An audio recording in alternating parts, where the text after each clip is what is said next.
how to embed Google Docs in a website.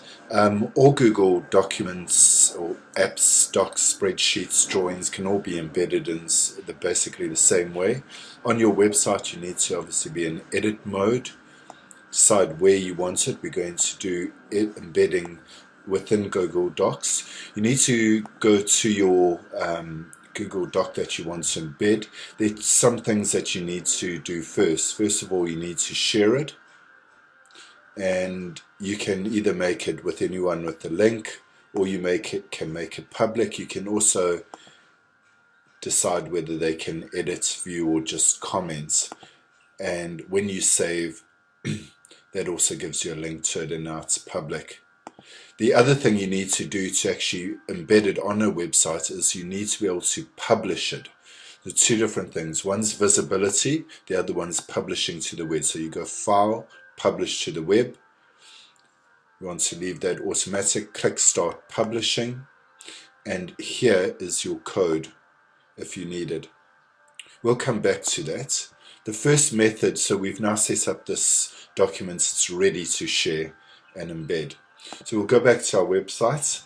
When you're embedding within Google Apps, you can just go Insert, choose the type of document you want, Google Docs, and a list of all your documents will show up there. So we want PMI chart, select,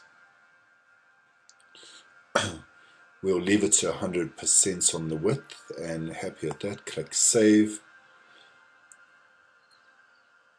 and there it is.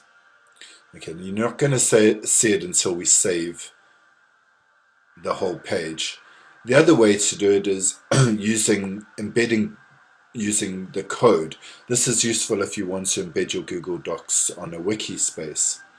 So what I do is, for Google Sites, because they don't have a widgets box, I need to know where I'm going to go when I go into HTML. So I put a line of X's, jump into my HTML, then I go down and I look for those X's, and there they are. I delete them, leave my cursor there, go to my PMI chart. Now this is where I'm going to get my code from Publish to the web, and this is the code. You'll do the same thing if you're doing embedding into wikis. I'll copy that code, go back to Tools, and right where my cursor is blinking, I'm going to, oops, I still got an X in there, we'll get rid of that last one, click Update, and there it goes. I can also click on this gadget and edit the settings. Again, width, I can change that to width 100%, which I prefer. I might have a title, PMI. I might want a scroll bar, definitely, and a border around the gadgets. You don't have to have those things. I'm going to say OK. Now I'm going to save this whole page, and we're going to compare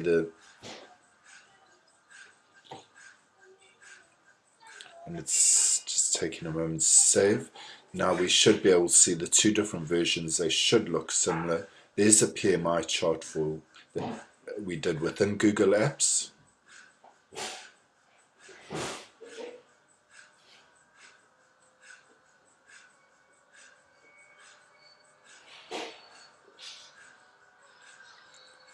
And it took a while to load, and there's the one we did using the code, which you'd do for wikis. And that's it. Good luck.